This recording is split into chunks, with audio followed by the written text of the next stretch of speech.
The prime suspect in the murder of American teen Natalee Holloway has confessed to killing her. It ends an 18-year-long mystery that has involved 4 countries and at least 3 U.S. law enforcement agencies. 20 years later, we might finally uncover where Natalee Holloway has been hidden. She vanished in Aruba just after her high school graduation. A moment meant for celebration turned into a lifelong nightmare. Joran van der Sloot, the last person seen with her and now imprisoned for other crimes, remains a key figure in her disappearance. This new clue sparks a glimmer of hope. Let us dive into these recent revelations, and perhaps together we can piece together the chilling puzzle of Natalee Holloway's fate. The disappearance of Natalee Holloway. It has been 20 years since Natalee Holloway went missing, and now there are rumors that her remains may finally have been found. Natalee disappeared in 2005 during a vacation in Aruba to celebrate finishing high school. Her case became widely known, and many have wondered what really happened. One person who has been linked to the case from the start is Joran van der Sloot. He was later sentenced to 20 years in prison for trying to get money from Natalee's mom in exchange for false information about her daughter. He has also been accused of eliminating Natalee, although her body was never found. Now, with talk that her remains have been discovered, there might finally be some answers. A mysterious figure emerges, claiming to hold evidence that could shatter the long-held beliefs about that fateful night.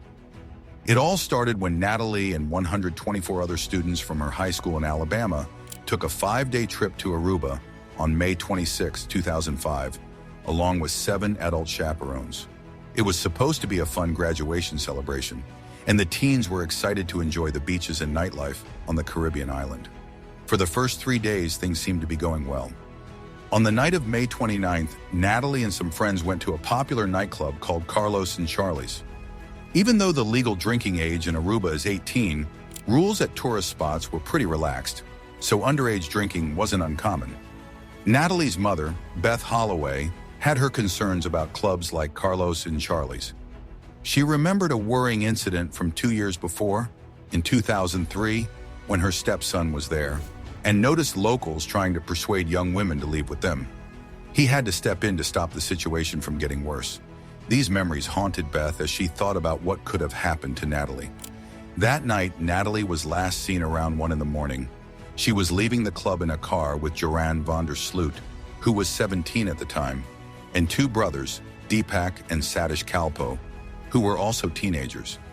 They drove away in a gray or silver Honda, and after that, Natalee was never seen again. The next day, when her classmates were preparing to head back to the United States, Natalee didn't show up. Her hotel room still had all her belongings, untouched, as if she had just stepped out for a moment. At first, Joran and the Kalpo brothers claimed they dropped Natalee off at her hotel, but their stories soon began to change. This made the police suspicious, and the 3 young men were arrested as suspects. However, without any solid proof, they were let go. Natalee's mother was frustrated, convinced that the 3 boys knew what happened that night. She believed they were hiding the truth and that the authorities needed to do more to make them talk. But that wasn't the worst part. As time went on, the story kept changing, and the case became even more confusing. At one point, the 3 young men reportedly confessed to taking Natalee to a lighthouse near a beach, but later they took back that statement, saying they had never left the car. They also claimed that Joran and Natalee were getting close in the back seat before they dropped her off at the hotel. According to them, the last time they saw Natalee, she was talking to a man in a security uniform. This led to a lot of confusion because there was no actual evidence to support their story, and it seemed like they were just trying to divert attention. As the search for Natalee continued, people in Aruba felt the impact of the case. The local community and tourists came together to hold prayer services and show support. They hoped that Natalee would be found, or at the very least that there would be some answers soon. Despite the widespread sympathy and efforts to keep her memory alive, the investigation kept hitting dead ends. The suspects were questioned over and over, but they were always released because there was just not enough evidence to hold them. Media pressure mounts in Aruba, revealing deep challenges and unanswered questions. Joran van der Sloot's dark past. The attention on Natalee's case put a lot of pressure on Aruba. The media from around the world kept reporting on the story, often making the island look bad. Nelson Aduber, who was the Prime Minister of Aruba at the time, spoke out, saying that the people of Aruba understood the pain that Natalee's family was going through and promised that they would do everything they could to solve the case. Still, Beth Holloway believed that the authorities should have done more. She often said that the police had messed up at the beginning by not investigating the suspects properly. But the years went by, and nothing seemed to change. There were many efforts to find new clues, like searches both on the island and in the ocean. Even underwater dives near places where the suspects had said they went with Natalee. But nothing new came up. The case stayed open, with Natalee's fate remaining one of the biggest unsolved mysteries in recent memory. The story took a darker turn 5 years later when Joran van der Sloot got involved in another crime. In 2010, exactly 5 years after Natalee went missing, Joran was connected to the elimination of a 21-year-old woman named Stephanie Flores in Peru. Security cameras showed him leaving a hotel room where Stephanie's body was found. He tried to escape to Chile but was caught and sent back to Peru. He was then sentenced to 28 years in prison for the crime. This elimination only made people more suspicious of his role in Natalee's disappearance. His history of violence, lying, and manipulation made him look like someone who could very well have been involved in Natalee's death. But his troubles didn't end there. Joran was also involved in other criminal activities, such as drug trafficking and even human trafficking, using a fake modeling agency to trick young women. All these other crimes added to the mystery surrounding him and made it harder to understand what had really happened with Natalee. Even though Joran was locked up in Peru, he kept saying that he was innocent when it came to Natalee, though at one point he did say he had gotten rid of her body. But then he took back that confession too, making everything even more confusing. Desperate for answers, Beth Holloway tried to get Joran to reveal the truth in a sting operation in 2010. He promised to lead her to Natalee's remains if she paid him $250,000, with $25,000 up front. After taking the initial payment, he failed to provide any useful information. This led to him being charged in the United States for trying to scam Beth. In 2023, he was brought to the U.S. to face trial for these charges. Yet despite all his lies and crimes, recent whispers suggest that there could finally be a breakthrough. There are now rumors that remains have been found, possibly belonging to Natalee. If this turns out to be true, it would mean that after 2 decades of searching, Natalee's family might finally get some closure.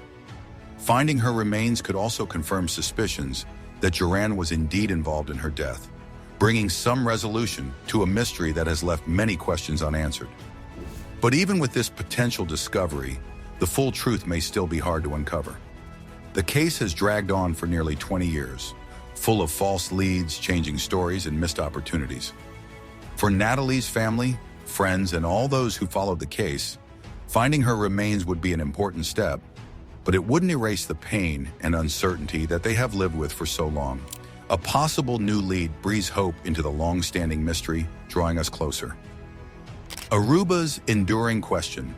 The story of Natalee Holloway has been one of sadness, hope, and frustration. It is a reminder of the heartache that comes when someone goes missing without a trace. Now, as authorities work to identify the remains and confirm if they belong to Natalee, there is a sense of cautious hope. Could this finally bring an end to the case? The world waits, wondering if this could be the moment when the long search for answers finally finds some light. As the investigation continued in Aruba, legal experts suggested that the authorities didn't have enough evidence to move forward, even though it had already been over 3 months since Natalee disappeared. Arlene Skipper, a legal expert, mentioned that it seemed like the prosecution was unsure about what kind of crime they were dealing with. She explained, "It could be anything from elimination to kidnapping or even assault. Right now, it's still just considered a missing person case. The authorities do suspect something bad happened, but they don't have any real proof. If they did, they could have finished the investigation by now." Meanwhile, Natalee's mother, Beth, was growing more and more frustrated with how the legal system in Aruba was handling things. At that time, she didn't know that it would take years before she had any real answers about what happened to her daughter, or even where her remains might be if she had indeed passed away. In the years following Natalee's disappearance, her parents, Beth and Dave Holloway, who had since divorced, worked hard to keep the case alive in the public's mind. They appeared on TV often, sharing their story and asking for any information that could help solve the case. They also wrote books to share their experiences and search for the truth about what happened to their daughter. In 2007, Beth published a book titled Loving Natalee, a mother's testament of hope and faith. In this book, she gave readers a heartfelt look into their family's life, before and after Natalee went missing. She described how full of life and excited Natalee had been, especially about the senior trip to Aruba, which was a long-standing tradition for graduating students. But the tragedy wasn't just confined to the books. Natalee's case became the focus of many documentaries and crime shows. People were drawn to the mystery and the constant twists in the story, which often seemed to lead nowhere. Joran van der Sloot, a main suspect in the case, became a person of great interest in the media. His involvement, along with other accusations against him, made people wonder if he had played a part in what happened to Natalee. He was detained multiple times, but always said he wasn't guilty. Still, when he appeared on TV, both in the United States and the Netherlands, his behavior made many people doubt his innocence. Some believed that Natalee might have died accidentally while she was with the three main suspects, possibly because of too much alcohol or from being drugged. There was even a theory that suggested she might have been given something like GHB, known as a date intimate drug, without her knowing. Shocking new evidence comes to light, stirring up more questions than answers. A tale of misdirection and mystery. Former Aruban investigator Gerald Dompig thought that too much drinking could have been a factor in what happened to Natalee. According to him, the suspects had said they left her alone on a beach close to her hotel. This was supposed to clear them from any wrongdoing related to her disappearance. But this wasn't the worst part. After this claim, Joran gave a shocking interview in 2008 on Dutch TV with a journalist named Peter de Vries. During the interview, Joran ended up throwing a glass of wine at Peter, which showed just how easily angered he could get. Many people took this as a sign that he might have a quick temper and that he could have acted violently toward Natalee if something had gone wrong that night. After this interview, Peter de Vries revealed that he had actually found some new evidence using hidden cameras. He claimed that what he had recorded could provide important clues about what happened to Natalee. A special episode on TV showed video footage of Joran talking to a friend. In this hidden recording, Joran seemed to describe what happened on the night Natalee went missing. According to him, after they had been drinking and were together on the beach, she suddenly stopped responding. He said he panicked and tried to wake her up but thought she was already dead.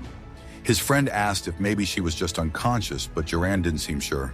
He went on to say that he called another friend to help him get rid of her body by taking it out to sea. But even with this confession caught on camera, he later claimed he had made the whole story up just to impress his friend. His lawyer pointed out that the details in Joran's story didn't match up, saying this was proof that Joran wasn't telling the truth at all. The Aruban prosecutor reopened the investigation, but the judge decided there still wasn't enough solid evidence to arrest him again. For many years, the investigation went on with many ups and downs. Joran and the Kalpoe brothers, who were also considered suspects, were arrested and released several times as authorities tried to find new evidence. Each time, it seemed like there could be a big break in the case, but it always ended in disappointment for Natalee's family and the people who had been following the story. Beth Holloway, who kept pushing for justice for her daughter, lost hope that Natalee might still be alive after hearing Joran's recorded confession. The similarities between the two cases made people wonder if what happened to Stephanie could give clues about what might have happened to Natalee. But even though it seemed like there were connections, there still wasn't enough clear evidence to charge Joran with any crime related to Natalee's disappearance. The confession in the Stephanie Flores case did not provide the closure that Natalee's family had long been searching for. Even with so many theories and leads, they were left without the answers they needed to understand what really happened or where Natalee's remains might be. The struggle for justice continues, showing the tough realities of solving a case across borders. Justice delayed. The case of Natalee Holloway is one of the most enduring and heart-wrenching unsolved mysteries in recent history, highlighting the complexities and challenges that arise when investigating crimes in foreign countries. Natalee, an American teenager, disappeared in Aruba in 2005 during a high school graduation trip, sparking a global media frenzy and a lengthy investigation that has, to this day, failed to yield definitive answers. The search for justice and closure for Natalee's family has been fraught with obstacles, and the case has exposed significant limitations in international law enforcement cooperation. Despite widespread attention and the involvement of various authorities, the investigation has been hampered by the lack of concrete evidence and the conflicting stories provided by key suspects, making it extremely difficult to piece together a coherent narrative of what actually transpired. One of the most challenging aspects of the investigation was the fact that it took place in a foreign jurisdiction.